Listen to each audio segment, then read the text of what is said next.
السلام علیکم ورحمۃ اللہ وبرکاتہ۔ رمضان کی آمد ہے، یعنی رحمتوں، برکتوں، نعمتوں کا مہینہ آ رہا ہے۔ تو جب رمضان المبارک کا مہینہ آتا تو آپ صلی اللہ علیہ وسلم صحابہ اکرام کو یہ دعا سکھاتے تھے کہ وہ اس طرح دعا کیا کریں۔ ترجمہ: اے اللہ، آپ مجھے اس مہینے میں گناہوں سے بچا لیجئے اور مجھے رمضان تک پہنچا دیجئے، اور اس مہینے کی عبادت کو یعنی رمضان کی عبادت کو میری طرف سے قبول فرمائیے۔ بے شک رمضان المبارک میں ہماری عبادتوں کا ثواب کئی گنا بڑھا دیا جاتا ہے۔ اور طبرانی میں یہ روایت ہے کہ مسلمان رمضان کا مہینہ داخل ہونے پر یہ دعا کیا کرتے تھے، یعنی جیسے ہی رمضان المبارک کا چاند نظر آ جاتا آپ لوگ یہ دعا پڑھا کرتے تھے۔ ترجمہ: اے اللہ، رمضان کا مہینہ قریب آ گیا، بس آپ اس مہینے کو میری سلامتی کا ذریعہ بنائیے اور مجھے اس مہینے میں گناہوں سے محفوظ فرمائیے اور میری طرف سے اسے سلامتی والا بنائیے۔ اے اللہ، مجھے صبر اور اجر کی امید کے ساتھ اس کے روزے اور راتوں کی عبادت کی توفیق عطا فرمائیے، اور اس مہینے میں مجھے کوشش کرنے کی، محنت کرنے کی، طاقت کی اور چستی کی توفیق عطا فرمائیے، اور مجھے بچا لیجیے اس مہینے میں اکتاہٹ، تھکنے، سستی اور اونگنے سے، اور اس مہینے میں مجھے شب قدر نصیب فرمائیے جس کو آپ نے 1000 مہینے سے بہتر بنایا ہے۔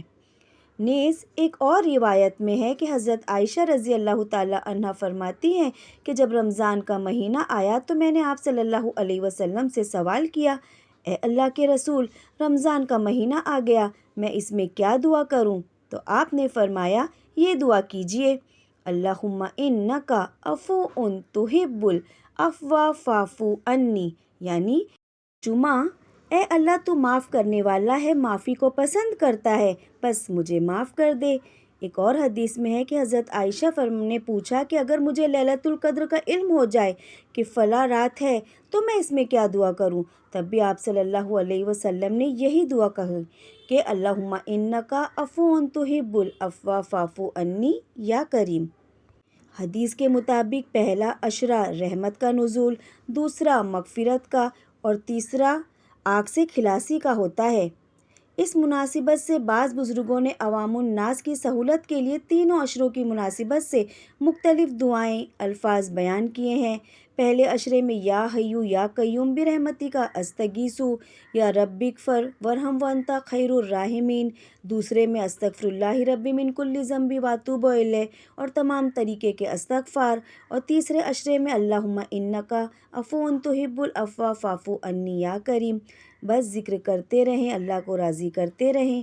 نیز پورے رمضان المبارک میں 4 چیزوں کی کثرت کا حدیث شریف میں بار بار ذکر آیا ہے: کلمہ توحید کی شہادت، استغفار، جنت کا سوال، جہنم سے پناہ۔ ان چاروں چیزوں کو درج ذیل کلمات میں جمع کر دیا گیا ہے، ان کے پڑھنے کا بھی اہتمام کیجیے۔ لا الہ الا اللہ استغفر اللہ اسألک الجنہ واعوذ بک من النار۔ کوشش کیجیے کہ بہت ساری دعائیں مانگے، تمام امت کے لیے دعائیں مانگے، تمام امت کی عافیت کے لیے دعائیں مانگے، لیلۃ القدر حاصل ہونے کی دعائیں مانگیے، اپنی گناہوں سے معافی کی دعائیں مانگے، جتنا عمل کرے اپنی طاقت سے کرے، مگر اس کا اجر اللہ سے اس کے شایان شان مانگے، اور جو بھی دعائیں مانگے سب کے لیے دعائیں مانگے۔ اللہ تعالی ہماری عبادتوں کو قبول فرما لے، اللہ تعالی ہماری مغفرت کو قبول فرما لے، اللہ تعالی ہماری توبہ کو قبول فرما لے، اللہ تعالی ہمارے دنیا میں آنے کے مقصد کو قبول فرما لے، اللہ تعالی ہماری قبروں کو منور فرما دے، اللہ تعالی جنت کے ہر دروازے پہ ہمارے ناموں کو لکھوا دے، اللہ تعالی جہنم کے ہر دروازے سے ہمارے ناموں کو مٹوا دے۔ جو لوگ اپنی اپنی قبروں میں آرام فرما رہے ہیں، پچھلے رمضان جو لوگ تھے اور اس رمضان جو لوگ نہیں ہیں، ہماری تمام دعاؤں میں ان کا حصہ، بلکہ روزے اول سے روزے آخر تک جتنے بھی مرحومین ہیں، ہماری تمام دعاؤں میں ان کا حصہ۔ آج ہمیں رمضان حاصل ہوا ہے، آئے ہم سب کے لیے دعا مانگے، کیونکہ جب ہم ہماری قبروں میں ہوں تو کوئی ہمارے لیے بھی دعا مانگے، کیونکہ اس وقت ہمیں بھی دعاؤں کی ضرورت ہوگی، ہمیں بھی دعاؤں کی بے حد ضرورت ہوگی۔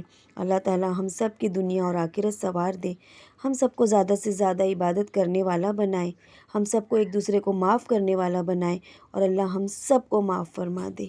آمین ثم آمین۔ جزاک اللہ۔